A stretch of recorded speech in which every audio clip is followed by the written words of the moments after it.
Socrates once said, quote, when the debate is lost, slander becomes the tool of the loser. This exactly is what UT Dawah demonstrated, like a child crying for pampers.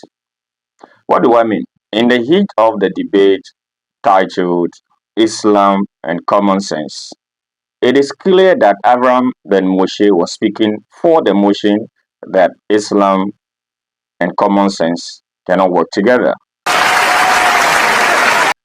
whilst UT Dawah was speaking against the motion. Abraham went ahead to lay out his claim for the motion. The opponent has to debate against the claim. Now, Abraham was able to provide enough evidence to support his claim. Now, what was left for each Dawah to do? Unfortunately, this guy, UT Dawah, couldn't do justice to what Abraham Ben Moshe was doing. What did he resort to?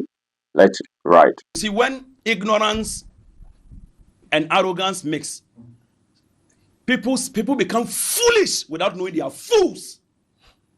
Now, UT Dawah is just behaving like that little girl who, when she asks for candy and doesn't get it, begins to cry. And what does the child do? Throw tantrum. This,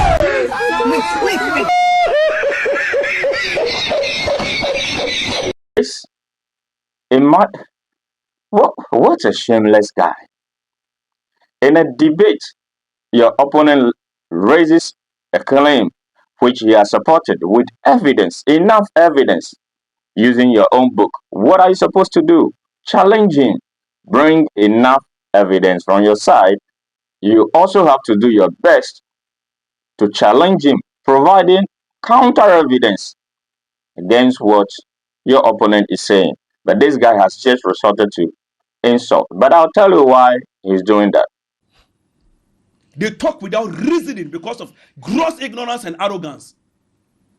And nobody who is cultured and trained, sat in a class, tilted, will behave like this. This is funny. Nobody who is cultured, who sat in a class, who sat in class would behave like this. So education is about being able to discern, to refine you. Whatever this guy just said, does it resemble that? Doesn't he resemble that animal in the bush that sits, eats, and sleeps in the goddess? If you claim that Avraham Ben Moshe, because he did not sit in a classroom, he is not behaving well. When you, the one who claim you went to school, these unprintable words are coming from you in a debate that you should challenge, what does that speak of you? Avraham Ben Moshe is more refined, more cultured than you are, because in a debate you are supposed not to insult. You are supposed not to be angry. Now, whenever, listen to this, whenever you're having a debate with anybody and the person begins to get angry, know this. It is because that person, your opponent, doesn't have enough evidence against your claim. That is it. He lost the debate.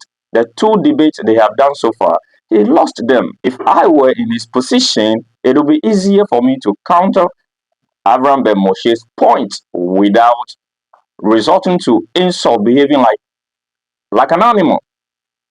That wouldn't be. I will sit down and go through his claims. But here is the guy insulting Avraham Ben Moshe because he cannot provide any evidence. Let's write. You were calling the prophet pedophile and stuff. When I mentioned it, Manche, you are crying. Now, this is the reason for which he's getting angry. This is the more reason why he's just getting angry, not trying to debate anymore. It is no longer a debate. In fact, Avraham Ben Moshe actually is a patient guy. If I were to sit down with this guy and he begins to talk this way, the best I could do is just walk away. It's the best thing to do. But Avraham was able to sit, throughout the debate to still continue with the same speed, with the same evidence. You will weep today. What's me? This is an infantile statement. Debate is not a boxing bout. You don't say this to your opponent. And this one too is a leader in a community. And this kind of posturing debate is where you use a reasoned persuasion for your audience to listen to you, to know who actually comes out with clear evidence and clear methodology. This is all debate is all about. But guess what he's doing? You're going to cry. This is the most uncultured, the most uncouth behavior. Meanwhile, he is the one calling the other one such names. The pot calling the kettle black. This is the method he's using. Let me explain. Most of you may not be aware of this. Whenever you are debating with a Muslim, this is what they do. There is a surah, which is Surah 9, 1, 23. What does it say? It says, "O believers, fight the disbelievers around you and let them find harshness in you." Now, this particular verse was revealed during the period of war, which is true. But then, how they use it today, it is not the same. You can read the Tafsir Ibn Abbas Jalalain all the way throughout. You will get more meaning to this, right? But in the mind of any Muslim debating a Christian or any non-Muslim, what they have in mind is that whenever they meet you, they have to subjugate you. They have to be harsh on you. And this is the sign of Allah that you are weak.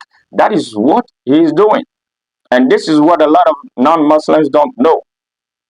So when you are calm, if you meet a Muslim, you are debating like this and you are calm, in his mind, those who know this, in his mind, what he's doing is that he's trying to subjugate you because you are calm, patient, listening calmly.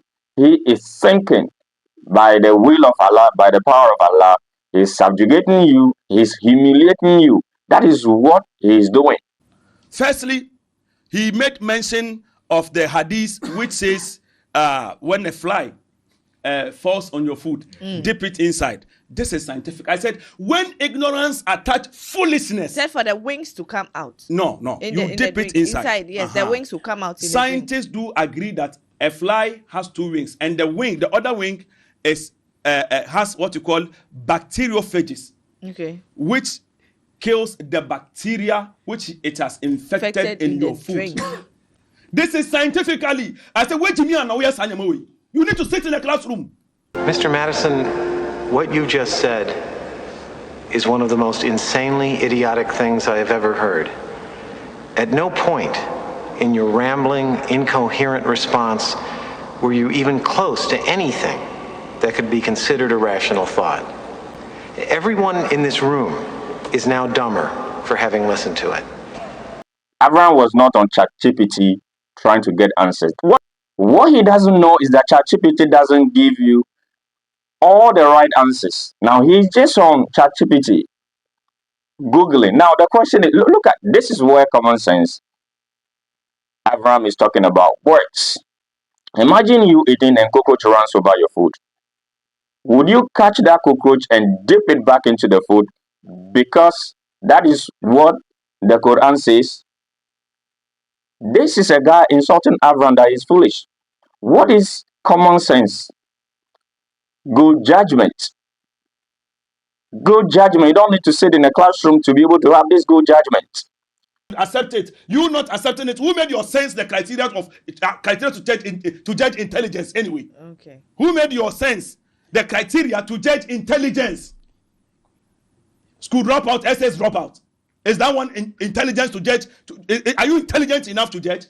Who made you that? Who was your teacher? Bring it on. Sure. How? And then the men says, and I'm doing I don't take so I don't take madness. I don't take far. I don't. So this guy is from the street, yet he's challenging you and you are getting angry and you are not providing anything. You are resorting to ChatGPT. You know, you sat in a classroom, you claim. Does this guy know the number of men who never went to school, never sat in any classroom, yet they were able to invent a lot of the conveniences that he is enjoying today on this planet?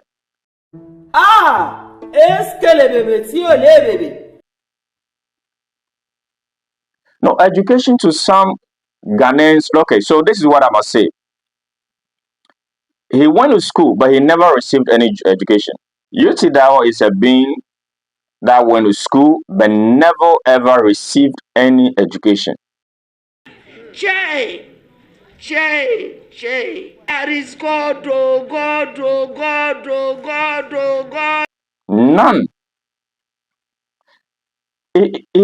No. What is his family going to tell him after this debate? And in his court, he's going to be healed.